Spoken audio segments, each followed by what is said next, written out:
Hello, my name is Robin Vincent and welcome to my review of the Logic Keyboard Astra Illuminated Keyboard Shortcut Keyboard.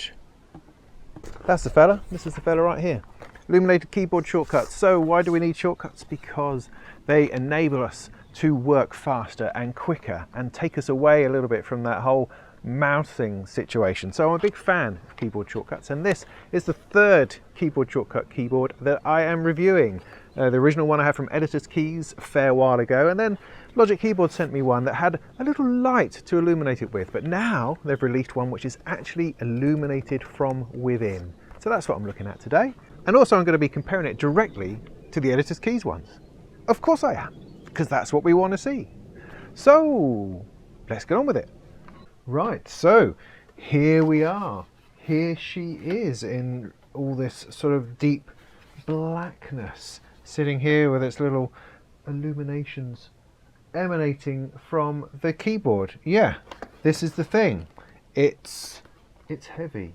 It's quite substantial. I mean, there's not a whole lot of give in it, has to be said, and it's much chunkier depth-wise, thickness-wise than most keyboards I've played with, and it has quite a weight to it. All these things are good, bad, really depends on how you look at it. I mean, the keyboard as a whole is not particularly light. It's quite heavy on the touch. It's very intentional. You know when you've pressed a key on it. It's not like a sort of a super light laptop keyboard at all, although it is in a very similar style. I mean, the keys themselves, which you can see here, I hope, are of the sculpted variety to fit your fingers, to feel nice to the touch. So it's very much a standard keyboard in that regard. I've been using this keyboard every day for the last week or so, and it is for me a little bit heavier than I'm used to or would prefer, but it's certainly not heavy enough to be distracting. It also comes with quite a substantial sort of little carry case, which is nice. I don't know why I want that. I guess you turn up at a studio with your own keyboard to plug in because you use the shortcuts. Because that wouldn't make it look like you don't know what you're doing at all, would it? Well, let's turn it on. There's a dedicated button down here along the bottom with a little light or a little hedgehog on it, depending on which way you look at it, really. Ta-da! Can you see that? Probably not very much in this light, but bear with me. So the light comes from underneath, obviously, and it shines through the keys, although it's difficult to see in this particular light. But there are different light levels to it. You keep tapping the button and it gets dimmer and dimmer until it completely disappears, and then it comes back. But in order to see this properly, we really need to turn the lights off. So let's do that again. Okay, now perhaps you can see it. Can you see me at all? Does it matter? No, not really. I'm just a disembodied voice glowing in the darkness. So you can see that it gets darker as I tap this button until it then turns completely off and you can no longer really see it. Ta-da! Okay, it's quite a glow. Right, let's take it full all the way up so that we can properly appreciate the glowiness, the illumination that's coming off it. So the colours are fairly well defined. I mean, you get a little bit shaky between the sort of the light green, which is here, and the light blue. There's not a lot in that. I guess the colours are sort of trying to define different sort of categories, like for instance under the yellow you've got all the zoom controls, the blue seem to be about transport controls, the pink tend to be editing commands, and so the colours are useful in sort of defining those sorts of areas. So it really would have been helpful if they were a little bit more defined. Yellows and blues, great, I can see those. The pinks, I can see those. There's just, I mean, is this purple here? I'm not entirely sure. And this green here, it's just, you know, it's not obvious. It's not obvious. It could be better, I think. The glow coming through, though, is very, very good. There's nothing in the way. It's the keys themselves that are coloured. It's not as if there's a colour slapped along the top or anything. It's shining directly through, which is great. But also, the keys look, they just kind of look dirty. The colour isn't even. It's probably the nature of the material. I mean, you can see the lights behind because they are essentially transparent. And so, you know, the colour doesn't appear to be a perfect finish. Is that a problem? Well, again, I don't know. It's just, let me bring this camera just over here where it's a bit more obvious, which is here. Can you see that? The variation in colour gives the impression of it looking, well, a little bit dirty, I guess. But also nice at the same time. Actually, the ones that do stand out are the black keys. Actually, they do look really nice. Anyway, it's the shortcuts that we are interested in. If I turn this down a bit to the smallest colour, you can still see it. It's still very pleasant. It's kind of dimly there, but it's still very much evident. And when you go down to nothing, then the keys just completely disappear. So the brightness levels can be very useful in it not being too bright. However, when you're using it day to day, I find that it sort of goes to sleep. So it drifts off by itself and things start to fade away and then glow back again. In fact, it goes through this little cycle of kind of glowing a little bit if you leave it long enough. And I hope there's a way to turn that off, because it's not very nice. It's distracting. I don't want the keyboard to be glowing at me as if to say, you haven't used me for a bit, why don't you take notice of me? Well, I haven't used you for a bit because I don't wish to, and I don't need you reminding me that I haven't used you. Does that make sense? So just stay static, stay at the level that I asked you to do, and stop going into some kind of power saving mode, because honestly, I don't care about the power. I just want things to work the way I want them to.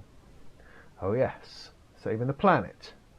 So that's the illumination. We get all of that. So let's put the lights back on so we can talk about the shortcuts. Great. Let's have a look at the keyboard shortcuts then. So this is a Pro Tools keyboard. The other ones I've reviewed have all been for PreSonus Studio One, but this one is for Pro Tools. It's what they had, it's what they sent me. I'll just have to deal with it. So here we are in Pro Tools 12. You've got your zoom keys over here, which zoom to various preset zoom points within Pro Tools. You've got start and stop on your play button, and also other ones up here to play towards the end of the edit or the beginning of the edit, that kind of thing. You can move things up, you can move your selection down and across on these keys here. You've got cut, copy and paste. You know, I never knew that it didn't require the control button to cut, copy and paste in Pro Tools. So you learn something new all the time. I can just select something and go cut, and it's gone, and I can go paste and it's back. How about that? There's nudging forward and back, like so. I can turn the metronome on and off. I've got a loop point somewhere on and off I can turn. I've got recording. Oh, I'm not enabled, so it's not going to like that. Loop record, loop playback. Yes, you want to be. Of course, you can't do anything while it's playing because it's Pro Tools, of course, obviously. But yeah, loop playback, that happens over here. Loop on and off. Record on and off. So yeah, you have your basic set of keyboard shortcuts. It does what it says. And along the top here on the function keys, you have your various tool selectors. You can select your various grabber tools, selector tool, trim tools, zoom tools. Those sorts of things are all there. So what you find when you have a shortcut keyboard is that you tend to use more shortcuts, which is really good. It's ergonomically good, it's workflow enhancing, and it takes you away from being so sort of focused on that blooming mouse all the time. It opens you up, expands the shoulders, lets you look at your project a lot more. So shortcut keyboards are a really groovy thing. I would highly recommend getting hold of one because they're very useful. Very, very useful. Now there's one major difference between this keyboard and the other keyboard that Logic Keyboard sent me. The other one was non-illuminated and came with a little light you can plug on the side. And the main difference is that this shows a single shortcut per key, whereas the other one showed multiple shortcuts per key. Let me show you. I happen to have it here. You see? See on there? Let me show you on the other camera over here. See on here? There we go. each key has multiple uses because it uses colours on the modifier keys, Shift, Control, Alt here, to select different shortcuts on the keyboard.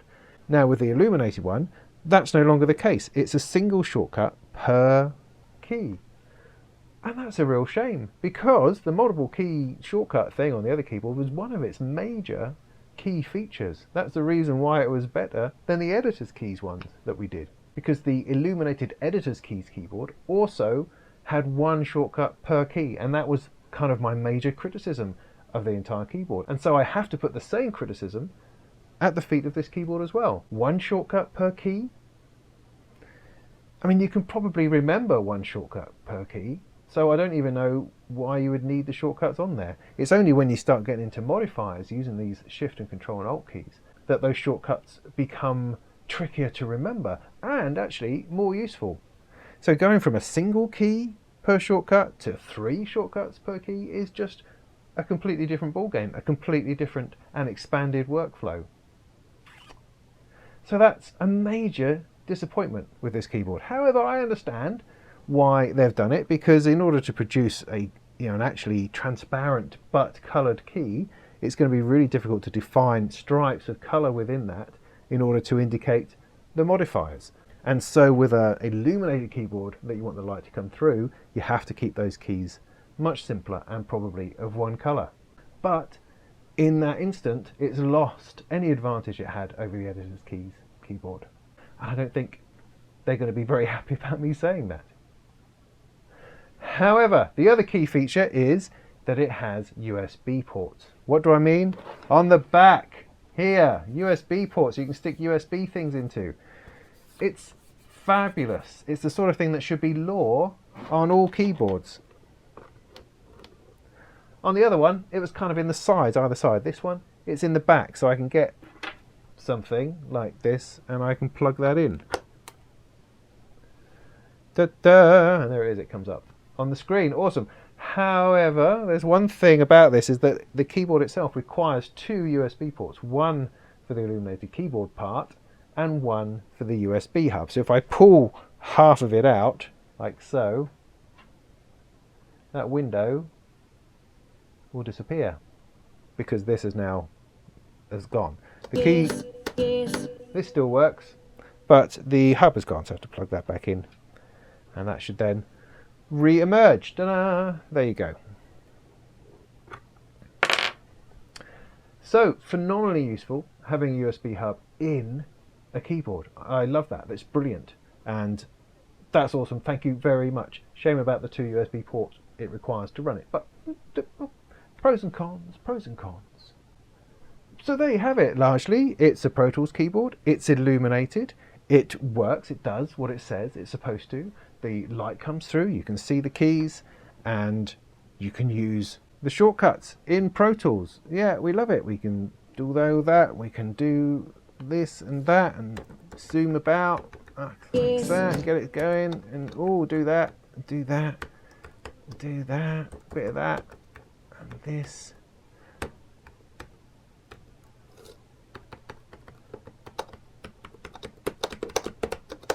I don't really have any idea what I'm doing, but I could do, because I could learn the shortcuts because they're here in front of me, which is awesome.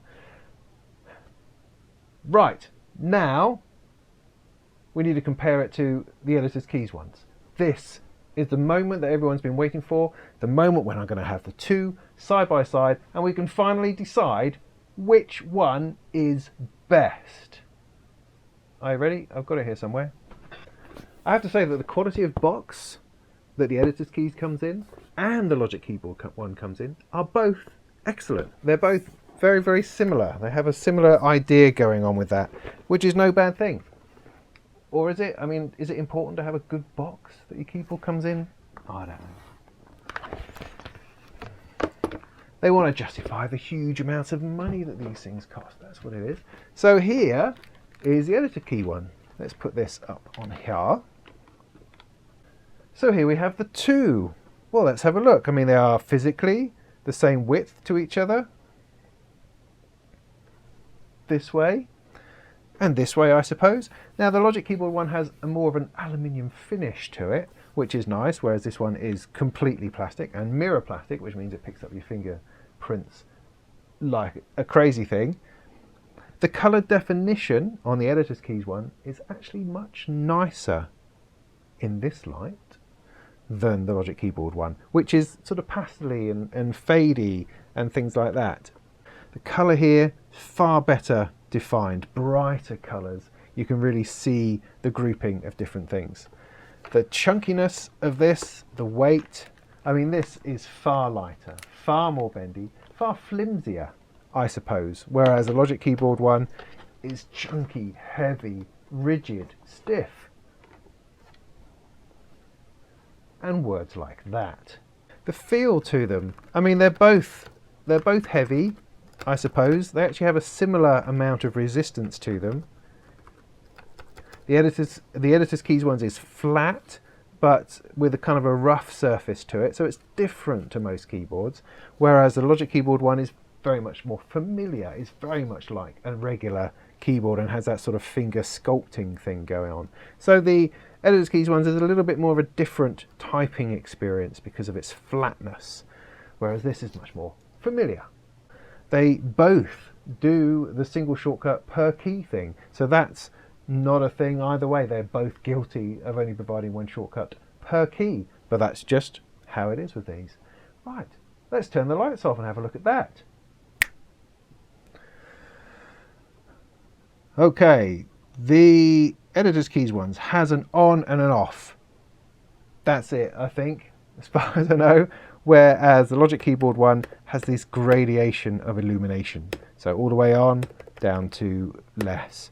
Now I would say certainly that the illumination of the Logic Keyboard is much greater. There's much more light coming through, and the keys themselves are much brighter, much clearer. However, the editor's keys ones doesn't do too bad. The light is definitely coming through. It's a lower glow, but the darker colours, or the more defined colours on the keys, works to its advantage in that respect. So I would say ultimately the Logic Keyboard one is clearer and brighter, but the editor's keys one is more defined. That's really annoying. Why can't it be simpler than this? I mean, see for yourself. Let's have a closer look with this camera here. See very clearly the Logic Keyboard one is the brighter of the two, without any doubt. So there you go. I mean, there you have it. I've gone into as much depth as I can, I think, with these keyboards. I don't think anyone in their right mind would want to go to any further depth with them. Here they are. Logic Keyboard, editor's keys. Only you can decide which one is best for you. Let's put these lights on. So there you have it, shortcut keyboards, very useful devices. Illuminated ones, doubly useful if you like working in the flipping dark. So which one is it going to be? Is it going to be the editor's keys, or is it going to be the Astra? Editor's keys, Logic Keyboard. Which one? Which one do I like? Which one is best? Which one do you think? Which one shines a light on your workflow? Well, actually, to be completely and utterly honest, I prefer this one, the Logic Keyboard one, the one with multiple shortcuts on it, the one that's not illuminated. It comes with a little light. However, I don't actually mix or make music in darkness, so all I need is a really good keyboard, and this one is a really good keyboard. It's very easy and nice to use. I prefer it over the other two by a great distance, and it has multiple keyboard shortcuts on it as opposed to single ones. So for my money, for my situation and what I like, this is the keyboard that I'm using, and I use it every day. So frankly, you can keep your illuminated ones. They're all right. They're both great. They do the job, but this feels and works better for me. What do you think? Until next time, go make some tunes.